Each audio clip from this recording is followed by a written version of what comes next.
This is Kim Barnwell for week 5 of Communication 3000, Communication Theory. This week I'm going to talk about Genderlect styles by Deborah Tannen. According to Griffin 2006, Tannen is a linguistics professor at Georgetown University, and her research specialty is conversational style. It's not what people say, but the way they say it. Tannen 1984 says adult men and women are speaking different words from different worlds, and when they use them in the same terms, they are tuned to a different frequency. Griffin 2006 states Tannen's cross-cultural approach to gender differences departs from much of feminist scholarship that claims that conversations between men and women reflect men's efforts to dominate women.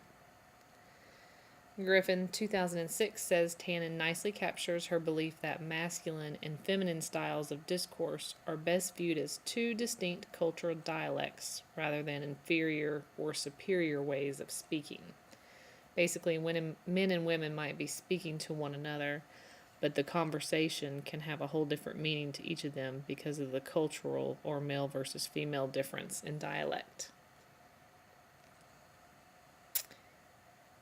Next, we'll look at the when Harry met Sally analogy that Griffin speaks on. Men are from Mars and women are from Venus. That is the question. The popular 1989 Rob Reiner film When Harry Met Sally is a great example used in Griffin 2006 to demonstrate genderlect styles. Griffin 2006 says Tannen's theory of genderlect styles suggests that Harry's and Sally's words and the way they are said reflect the separate worlds of men and women in the film. Harry is seeking independence in his relationships, and Sally is seeking intimacy. Tannen 1984 says that more than anything else, women seek human connection, and men are concerned mainly with status.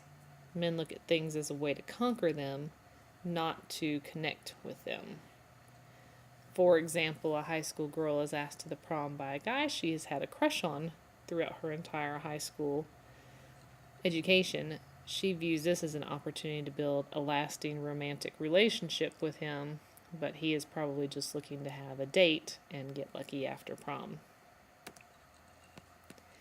Griffin 2006 suggests that women value rapport talk while men value report talk. Tannen 1984 states women talk more than men in private conversations, and men seek to establish a one-up position. Griffin 2006 says Tannen refers men's talk to weapons. The function of the long explanations they use is to command attention, convey information, and insist on agreement. Men like to tell jokes, and they tell more stories than women, because basically they like to one-up others. Griffin 2006 says that unlike men, women do like to tell stories but not about themselves. They like to tell stories about others. Women participate in nonverbal affirming communication with head nods, smiles, eye contact. Griffin 2006 says men regard any interruption in conversation as a power move to take control. They are more concerned with status rather than nonverbal communication for reaffirming talk. Unlike men, women will ask questions or ask for help, and men see this as a sign of weakness in their self-identity. For example, my husband and I might be on a road trip and find ourselves lost. He refuses to ask for directions, but I would gladly ask for directions rather than drive around and waste hours, because I'm not concerned what other people would think about me or see that as a sign of weakness, whereas a man might. Griffin 2006 says men see life as a contest and are comfortable with conflict, whereas women see conflict as a threat.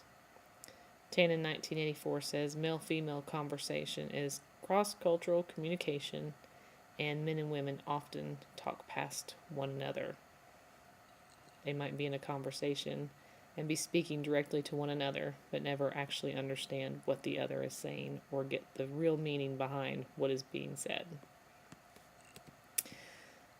Again, this is week 5 of Communication 3000. It's Kim Barnwell for discussing Genderlect styles by Deborah Tannen.